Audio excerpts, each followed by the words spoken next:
এই খেজুর গাছটা বট গাছটাকে কি পরম মমতায় মায়ায় তার সাথে জড়িয়ে রেখেছে।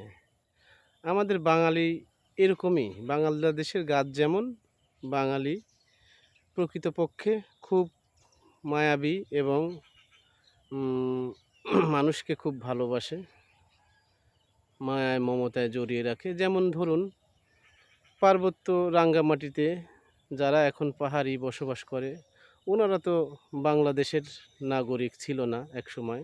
এখন বাংলাদেশ সরকার নাগরিকত্ব দিয়েছেন। তারা বিভিন্ন রাষ্ট্র থেকে এসে এখানে ছিল।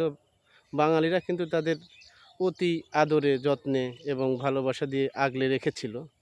তারা এখন আমাদের দেশটাকে নিজেদের বলে দাবি করছে এবং নিজেদের করে দিতে হবে, এটা শুধু তাদের, আমাদের নয়, এরকম কথাবার্তা বলছে। যেমন রোহিঙ্গাদের নিয়ে এসেছে বাংলাদেশ। দেখেন আমাদের পাশেই ভারত, তাদের কত জায়গা তারা কিন্তু আশ্রয় দেয় নাই। বাংলাদেশের মানুষ ধর্মভীরু, ইসলামপন্থী, এই জন্য তাদেরকে আশ্রয় দিয়েছে। ভবিষ্যতে দেখা যাবে তারাও বলছে এই এলাকা আমাদের, আমাদেরকে দিতে হবে, তারাও আমাদের বিরুদ্ধে যুদ্ধ ঘোষণা করবে। এই তো আমরা বাঙালি, এটা আমাদের ভাগ্য।